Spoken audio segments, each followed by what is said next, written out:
ಪ್ರಪ್ರಥಮವಾಗಿ ಭಾರತ ರತ್ನ ಸಂವಿಧಾನ ಶಿಲ್ಪಿ ಬಾಬಾ ಸಾಹೇಬ್ ಅಂಬೇಡ್ಕರ್ ಅವರನ್ನ ಸ್ಮರಿಸಿಕೊಳ್ಳುತ್ತಾ ಹಾಗೂ ಕರ್ನಾಟಕದಲ್ಲಿ ಚಳವಳಿ ಗುರುತನ್ನು ನೀಡಿರ್ತಕ್ಕಂಥ ಬಿ ಕೃಷ್ಣಪ್ಪನವರನ್ನು ಹೃದಯ ಮಂದಿರದಲ್ಲಿ ಪೂಜಿಸಿಕೊಳ್ಳುತ್ತಾ ಹಾಗೂ ಇಲ್ಲಿ ಈ ಸಮಾರಂಭದ ವೇದಿಕೆಗೆ ಆಗಮಿಸಿರ್ತಕ್ಕಂಥ ಎಲ್ಲ ಸರ್ವಾನ್ವಿತ ಗೌರವಾನ್ವಿತ ಎಲ್ಲ ಜಿಲ್ಲಾ ಪದಾಧಿಕಾರಿಗಳು ಮತ್ತು ವಿಶೇಷ ಮುಖ್ಯ ಪದಾಧಿಕಾರಿಗಳು ಹಾಗೂ ವೇದಿಕೆಯ ಮುಂಭಾಗದಲ್ಲಿ ಕುಳಿತಕ್ಕಂಥ ತಾಯಂದಿರು ಮತ್ತು ಸೋದರ ಸೋದರಿಯರು ಮತ್ತು 8 ತಾಲೂಕಿನ ತಾಲೂಕು ಸಂಘಟನೆ ಸಂಚಾಲಕರು ಬಹಳಷ್ಟು ಜನ ಮಾತಾಡಿದರು.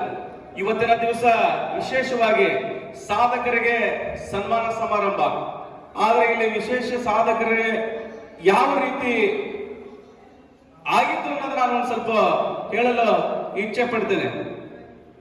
ನನ್ನ ಗುರುಗಳು ಮತ್ತು ಹಿರಿಯರಾಗಿರ್ತಕ್ಕಂಥ ಆತ್ಮೀಯರಾಗಿರ್ತಕ್ಕಂಥ ಹಿರಿಯ ಪತ್ರಕರ್ತರಾಗಿರ್ತಕ್ಕಂಥ ಸಾಹಿತಿಗಳು ಮತ್ತು ಬರಹಗಾರರು, ನಾನು ಹಲವಾರು ರೀತಿಯಿಂದ ತಪ್ಪುಗಳನ್ನು ಮಾಡಿದಂತ ಸಂದರ್ಭಗಳಲ್ಲಿ ನೇರವಾಗಿ ತಪ್ಪು ಮಾಡ್ತಾ ಇದೆಯಾ, ತಪ್ಪು ಮಾಡಬೇಡಂತ ತಿದ್ದಿ ಹೇಳ್ತಕ್ಕಂಥ ಅಂಗೂರ್ ಸರ್ ಇದ್ದಾರೆ.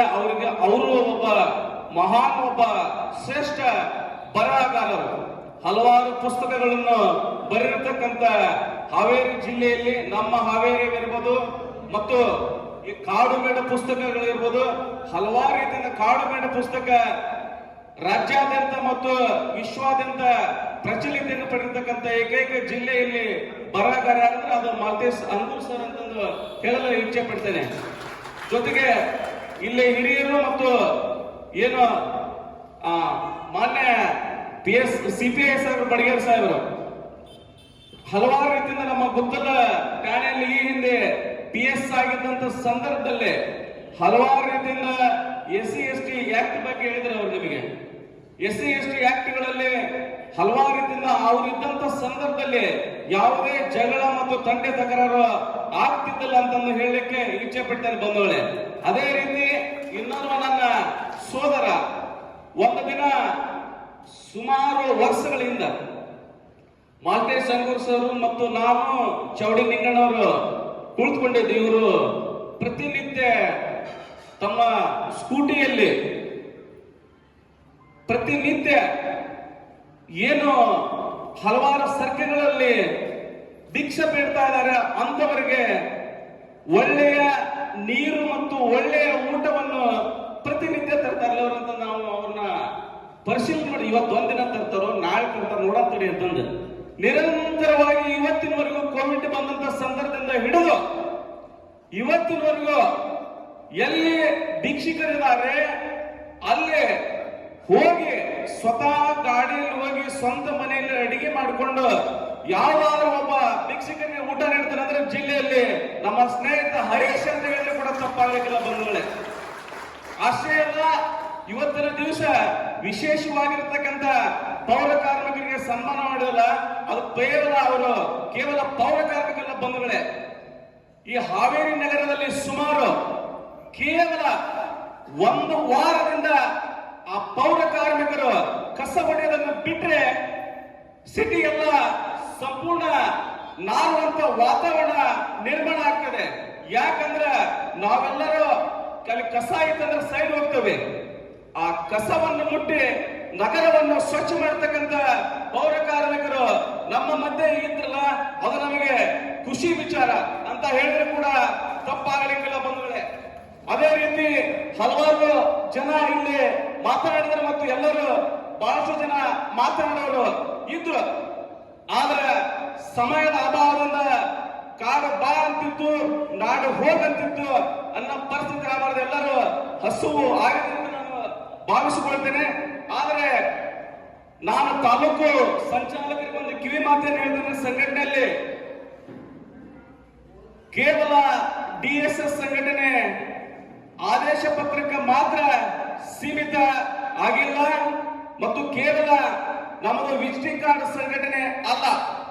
ನಾವು ಮಾಡಿರ್ತಕ್ಕಂಥ ಆ ಹೆಜ್ಜೆ ಗುರುತಿರ್ಬೇಕು ಹೊರತು ಪ್ರತಿಯೊಬ್ಬ ತಾಲೂಕು ಸಂಚಾಲಕರು ಬಹಳಷ್ಟು ಆಕ್ಟಿವ್ ಆಗಿ ಅಲ್ಲಿ ನ್ಯಾಯಯುತವಾಗಿರತಕ್ಕಂತ ಪ್ರತಿಯೊಬ್ಬರಿಗೆ ನೊಂದಿರ್ತಕ್ಕಂಥವರಿಗೆ ನ್ಯಾಯ ಕೊಡಿಸುವಂತ ಜವಾಬ್ದಾರಿ ಪ್ರತಿಯೊಬ್ಬ ತಾಲೂಕು ಸಂಚಾಲಕರಿಗೆ ಇದೆ. ನನಗಿರೋ ಹೆಚ್ಚಿನ ಹಿರಿಯರಿದ್ದೀರಿ ಕೂಡ, ಆದರೂ ಕೂಡ ಸಮಯಕ್ಕೆ ಏನೋ ಒಂದು ಕಾರ್ಯಕ್ರಮದ ಸಮಯಕ್ಕೆ ತುಂಬಾ ಮಹತ್ವವನ್ನು ಕೊಡಬೇಕಂತ ನಾನು ಹೇಳುತ್ತಾ, ಹಲವಾರು ನಾನಿಲ್ಲಿ ತಾಲೂಕು ಹಾಕಿಲ್ಲ. ಯಾಕೆ ಹಾಕಿಲ್ಲ ಅಂದ್ರೆ ಕೇವಲ ಜಿಲ್ಲೆಯಲ್ಲಿ ಮಾತ್ರ ತಾಲೂಕು ಸಂಘಟನಾ ಸಂಚಾಲಕರು ಗುರುತು ಮಾಡ್ಕೋಬಾರ್ದು. ಅವರ ತಾಲೂಕಿನಲ್ಲಿ ಅವರದ್ದು ಏನೋ ಒಂದು ಕಾರ್ಯ ಇದಾವೆ, ಆದರ್ಶ ಗುಣಗಳಿದಾವೆ, ಒಳ್ಳೆ ಕಾರ್ಯಕ್ರಮ ಏನಿದಾವೆ ಅಲ್ಲಿ ಮಾಡಿ ನೀವು ತಾಲೂಕಿನಲ್ಲಿ ಗುರುತಿಸಿಕೊಂಡಾಗ ಮಾತ್ರ ನೀವು ತಾಲೂಕು ಸಂಚಾಲಕರಾಗಿದ್ದು ಕೂಡ ಒಂದು ಸ್ವಾರ್ಥಕ ಆಗ್ತದೆ ಅಂತ ಹೇಳಲು ಇಚ್ಛೆ ಪಡ್ತೇನೆ ಬಂಧುಗಳೇ.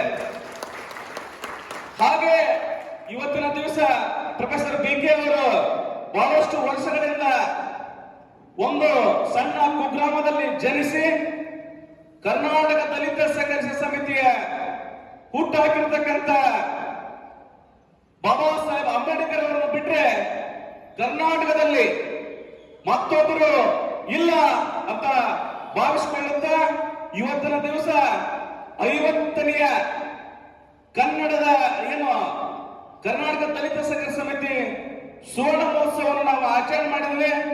ಈ ಸುವರ್ಣ ಮಹೋತ್ಸವ ಮುಂದೆ ಇನ್ನೂ ಹೆಚ್ಚು ಹೆಚ್ಚು ಆಗ್ಲಿ, ಒಳ್ಳೆ ಒಳ್ಳೆ ಕೆಲಸ ಕಾರ್ಯಗಳನ್ನು ನೀವು ಮಾಡಲಿ. ಇಲ್ಲಿ ಸೇರಿರ್ತಕ್ಕಂಥವರು ಪ್ರತಿಯೊಬ್ಬರು ಕೂಡ ತಮ್ಮ ತಮ್ಮ ಮಕ್ಕಳಿಗೆ ಶಿಕ್ಷಣವನ್ನು ಕೊಡಿಸ್ರಿ, ಅತ್ಯುತ್ತಮವಾಗಿರ್ತಕ್ಕಂಥ ಶಿಕ್ಷಣ ಕೊಡಿಸ್ರಿ. ಜೊತೆಗೆ ನಿಮ್ಮ ಮಕ್ಕಳು ಪ್ರತಿಯೊಂದು ಕನ್ನಡ ಶಾಲೆಯಲ್ಲೂ ಕೂಡ ಹೆಚ್ಚು ಹೆಚ್ಚು ಮಕ್ಕಳು ಓದಲಿ. ನಾ ಕನ್ನಡ ಶಾಲೆಯಲ್ಲಿ ಯಾಕೆ ಓದಂತ ಹೇಳ್ತೇನೆ ಅಂದ್ರೆ, ಕನ್ನಡ ಶಾಲೆಯಲ್ಲಿ ಹೆಚ್ಚು ಯಾಕೆ ಓದ್ಬೇಕಂತ ಹೇಳ್ತೇನೆ ಅಂದ್ರೆ, ಈ ಮಾನ್ಯತಾನೆ ಒಂದು ಇಸ್ರೋ ಆಯ್ತಲ್ಲ, ಅಲ್ಲಿ ಇಸ್ರೋ ಉಡಾವಣೆ ಮಾಡಿರ್ತಕ್ಕಂಥವ್ರು ಆಂಗ್ಲ ಭಾಷೆನ ಶಾಲೆಯಲ್ಲಿ ಕಲಿತಿರ್ತಕ್ಕಂಥವ್ರಲ್ಲ. 10 ಜನ ನಮ್ಮ ಕರ್ನಾಟಕದವರಿದ್ದರೂ ಕೂಡ ಅಷ್ಟು ಕನ್ನಡಿಗರು. ಬಾಬಾ ಸಾಹೇಬ್ ಅಂಬೇಡ್ಕರ್ ಕೂಡ ಕನ್ನಡ ಶಾಲೆಯಲ್ಲಿ ಕಲಿತರು. ಸರ್ ಎಂ ವಿಶ್ವೇಶ್ವರಯ್ಯ ಇರ್ಬೋದು, APJ ಅಬ್ದುಲ್ ಕಲಾಂ ಅವರು ಇರ್ಬೋದು, ಇನ್ನೂ ಹಲವಾರು ಗಣ್ಯಮಾನ್ಯರು ಕನ್ನಡ ಶಾಲೆಯಲ್ಲಿ ಓದಿ ಬಹಳಷ್ಟು ಹೆಸರು ಮಾಡಿರ್ತಕ್ಕಂಥವ್ರು ಇದ್ದಾರೆ. ಹೀಗಾಗಿ ಕನ್ನಡ ಶಾಲೆ ನಿಮ್ಮ ಮಕ್ಕಳನ್ನು ಓದಿಸ್ರಿ. ಮುಂದಿನ ಭವಿಷ್ಯದಲ್ಲಿ ಉಜ್ವಲವಾಗಿರ್ತಕ್ಕಂಥ ನಿಮ್ಮ ಮಕ್ಕಳು ಹೆಚ್ಚು ಹೆಚ್ಚು ವಿದ್ಯಾಭ್ಯಾಸವನ್ನು ಮಾಡಿ. ಆದ್ರೆ ವಿಶೇಷವಾಗಿ ನನ್ನ ಪೌರ ಕಾರ್ಮಿಕರು ಏನ್ ಹೇಳ್ತೇನೆ ಅಂದ್ರೆ, ಕೇವಲ ಪೌರ ಕಾರ್ಮಿಕರ ಮಕ್ಕಳು ಕಸ ಹೊಡೆಯಕ್ಕೆ ಮಾತ್ರ ಸೀಮಿತ ಆಗ್ಬಾರ್ದು.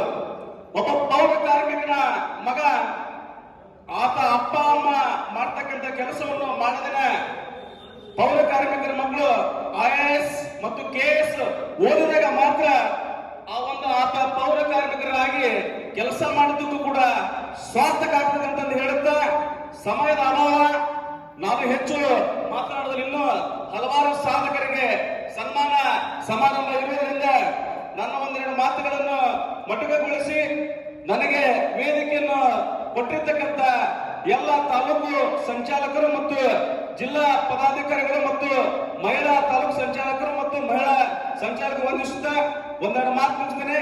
ಜೈ ಹಿಂದ್, ಜೈ ಕರ್ನಾಟಕ ಮಾತೆ.